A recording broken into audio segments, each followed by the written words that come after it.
श्री भक्तमाल में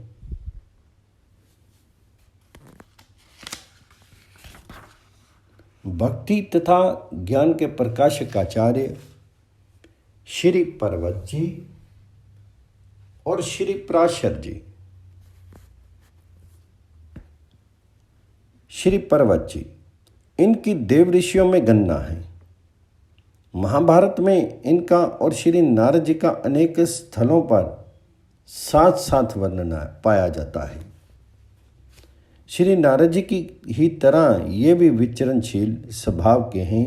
लिंग पुराण एवं अद्भुत रामायण में कथा आती है कि एक बार श्री नारद जी और श्री पर्वत जी दोनों मित्र साथ साथ विचरते हुए श्रीनगर के राजा अम्बरीश जी के यहाँ गए।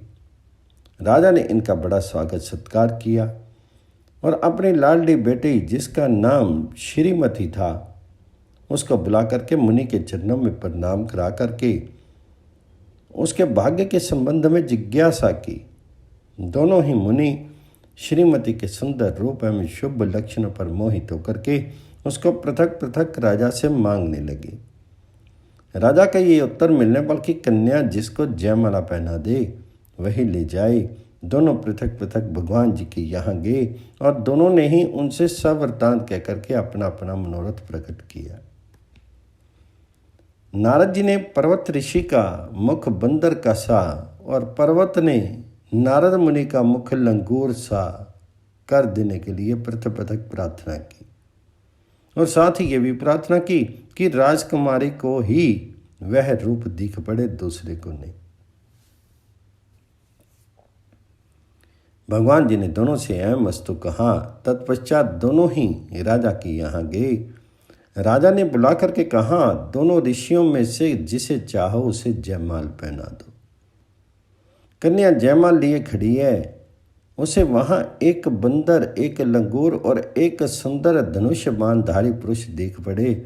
ऋषि कोई नहीं देख वह ठिठक कर रह गई। संकोच का कारण पूछे जाने पर उसे जो दिख रहा था वह उसने कह दिया और जयमाल धनुषधारी पुरुष भगवान श्री राम के गले में डाल दी। भगवान उसे लेकर के अंतर ध्यान हो गए। इस रहस्य को ना समझ करके दोनों ऋषि भगवान जी के पास गए और उपालंब दिए। भगवान जी ने कहा कि हम भक्त पराधीन हैं, तुम दोनों ही हमारे भक्त हो, अतः हमने दोनों का कहा किया।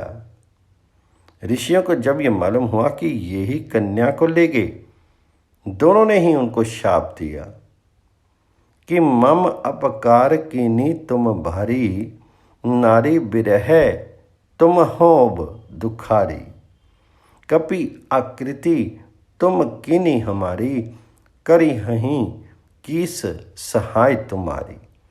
बाद में जब इन्हें आत्म स्वरूप का ज्ञान हुआ है तो ये बहुत ही पश्चाताप किए हैं और भगवान जी से शाप के मिथ्या हो जाने की प्रार्थना की, परंतु भगवान जी ने शाप को अपनी इच्छा कह करके दोनों को समझा बुझा करके विदा किया। आगे हैं श्री पराशर जी। ये ब्रह्मर्षि वशिष्ठ जी के पुत्र, महिषी शक्ति जी के पुत्र एवं भगवान वेद व्यास जी के पिता हैं। इनकी माता का नाम अदृश्यंती है। इन्होंने 12 वर्षों तक माता के गर्भ में ही रह करके वेद अभ्यास किया। इनके द्वारा रचित पराशर स्मृति में धर्म अधर्म का बड़ा विवेकपूर्ण निर्णय किया गया है। धर्म के संबंध में इनका कथन है कि जो मनुष्य परम दुर्लभ मानव जन्म को पाकर भी काम परायण हो दूसरों से द्वेष करता है और धर्म की अवहेलना करता है, वह महान लाभ से वंचित रह जाता है।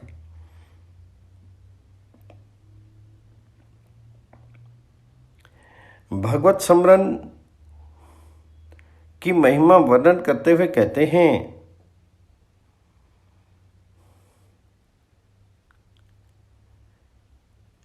कि